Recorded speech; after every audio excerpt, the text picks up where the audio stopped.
Most students of World War II know that there were 5 invasion beaches included in Operation Overlord. There are numerous writings concerning Omaha Beach, where the 1st and 29th U.S. Infantry Division suffered heavily at the hands of the defenders. The successful landings by the 4th U.S. Infantry Division at Utah Beach are also well covered. But far less has been written about the other North American beachhead that day, Juno Beach, which was assigned to the 3rd Canadian Infantry Division and the 2nd Canadian Armored Brigade. In January 1944, the senior officers who would command the cross-channel attack arrived in England and reviewed the tentative plans for the invasion. Eisenhower and Montgomery agreed that the invasion forces needed to be strengthened to ensure the establishment of a beachhead, and so the 3rd Canadian Infantry Division was added to the invasion contingent. Tank support would be provided by the 2nd Canadian Armored Brigade. Juno Beach was a 5-mile strip of low, flat, sandy countryside. In some places, there were 10-foot-high dunes behind the beaches. The villages along the beach were all protected by concrete seawalls that would prove an obstacle to assault troops. So too would the underwater offshore reef that ran in front of the beach.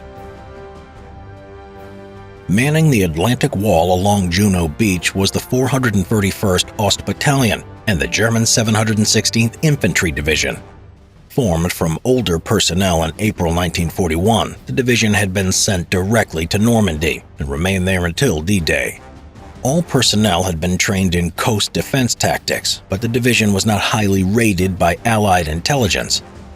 Nevertheless, the least motivated troops sheltered within concrete emplacements and armed with automatic weapons, mortars, and artillery had often given a good account of themselves against attacking troops with little or no protection. Allied intelligence also reported that the 12th SS Panzer Division was within a day's march of the beach, and even worse, the presence of the experienced and fully operational 21st Panzer Division was less than half a day's travel from Juno Beach.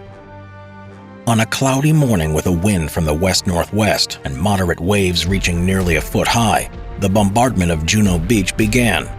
As would happen on other beaches, particularly Omaha Beach, the aerial bombardment largely missed Juno Beach due to cloud cover and increasing dust from the bombing itself. The naval guns, on the other hand, didn't have the power to destroy the thick concrete defenses on the beach. Instead, it was hoped that the bombardment would stun the defenders long enough for the infantry to get close enough to eliminate them once the barrage lifted. Despite the impressive sound and fury of the bombardment, little was accomplished, except in a few isolated cases where weapons had been put out of action by direct hits. The defenses generally were still in action when the fire plan had been completed and while troops were being landed. Because of tide and beach conditions, the landing times for each assault beach varied slightly. On Juno Beach, the conditions, including the need for sufficient water over the offshore reef to allow the assault craft to sail over it, made the Canadian landing the last scheduled. In the 7th Infantry Brigade sector, all the tanks were carried ashore by their landing craft. Most of the tanks stopped on the beach, deflated their waterproofing, and then opened fire in support of their infantry. Company C of the 1st Canadian Scottish Regiment had been attached to the Royal Winnipeg Rifles to extend their front. Landing on the extreme western end of Juno Beach in Mike Sector, their immediate objective, a concrete casemate housing a 75mm gun, was found to have been knocked out by the bombardment. But the rest of the assault force had no such luck. Companies B and D soon realized that the bombardment had not touched this position, leaving them no option but to storm the position in a frontal attack. Faced with machine guns and mortars, which opened fire while the Canadians were still 700 yards from the beach, many fell as they struggled to exit the landing craft. Joined by tanks, the infantry soon captured the position for a high cost. At the end of this battle, D Company had only 1 officer and 26 men left standing. Landing with them in support, the 6th Company Royal Canadian Engineers lost 26 men during this assault. East of the River Seul, strongpoint WN-29 was the responsibility of the Regina Rifles Regiment. Company A ran into fierce opposition when it disembarked in front of the strongpoint. The company commander, Major Duncan Grosh, barely left his landing craft when he was shot in the knee. Men all around him were falling killed or wounded. His radio man was killed at his side. Unable to walk, Major Grosh saw the tide coming in and knew he would drown if he did not move. Struggling, he crawled towards the seawall, but the tide kept rising. Finally, 2 of his men grabbed him and pulled him into the dubious safety of the seawall. The company's second-in-command, Captain Ronald Shawcross, now took command. As he landed, the 6 men in front of him were cut down by enemy fire. He ran ashore and reached the seawall with only 4 other survivors of his platoon. As the company was pinned down on the beach, Lieutenant William Grayson, who was one of the platoon leaders, found a gap in the barbed wire in front of the enemy pillboxes and maneuvered to the rear of a house where he found himself behind the enemy. He raced forward only to be caught by more barbed wire in front of a machine gun team. As he waited for the machine gun to finish him off, nothing happened. Realizing that the gun crew must be reloading the gun or changing the barrel, he tore himself free and raced to the concrete pillbox, where he tossed a grenade inside. The survivors fled, followed by Lieutenant Grayson. They led him to the next fortification, an 88mm gun that was also holding up the Canadians. He followed the fleeing Germans through the trench armed only with his pistol, and when he reached the position, he was greeted by 35 enemy soldiers with their hands raised. With the machine gun and anti-tank gun out of operation, Captain Shawcross had his men jump the barbed wire and began a deadly race through the extensive German trench system. At the end of the day, Company A had only 28 men left of its original 120. With the initial assault companies ashore, the reserved companies began their deployment to push further inland. Companies A and C of the Winnipeg Rifles encountered stiffening resistance in St. Croix and Banneville. The German defenders gave up ground only after the arrival of Bren gun platoons and tanks of the 6th Armored Regiment. Once these villages had been cleared, the Winnipeg Rifles advanced to Quilly, where they stopped to consolidate a defensive position for the night. Company C of the Regina Rifles moved into Courcelles, while Company D came under fire from German troops who infiltrated back into the trench that Lieutenant Grayson had cleared earlier in his bold dash.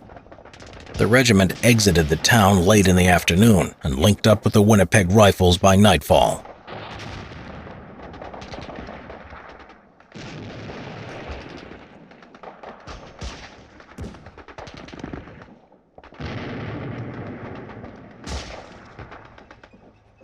On the beaches of the 8th Brigade, Company B of the Queen's Own Rifles Regiment landed directly in front of strongpoint WN-28 and lost 65 men in the first few minutes ashore.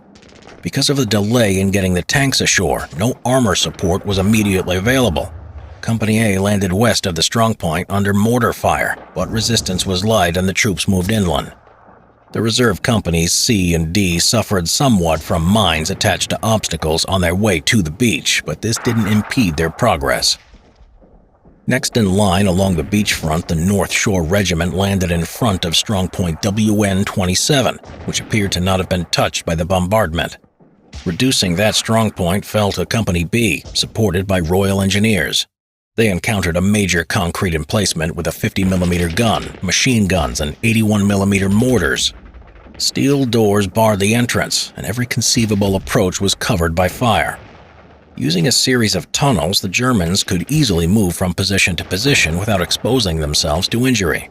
With the reserve companies about to land, Company B was in need of tank support, but no tanks had yet landed in this area. C Squadron of the 10th Armored Regiment soon answered the call for help. The squadron had already lost 4 tanks. 2 drowned in the surf, another lost its crew to snipers, and the 4th was set afire by an anti-tank shell. 3 more tanks were lost when the commander decided to lead his squadron through a minefield. The remaining 13 tanks entered St. Aubin to support the struggling North Shore infantrymen. While the assault brigades were clearing their respective beaches, the 9th Brigade deployed reinforcements on the Nan White sector. When the landing craft touched down, the beach was so overcrowded that the companies couldn't disembark from their landing craft. Infantry, tanks, and light vehicles were all trying to move towards the exits as the engineers were still clearing mines and beach obstacles. The 9th Brigade's ultimate objective was Carpiquet Airfield outside Caen. The North Nova Scotia Regiment boarded the tanks of the 27th Armored Regiment and set off for that objective.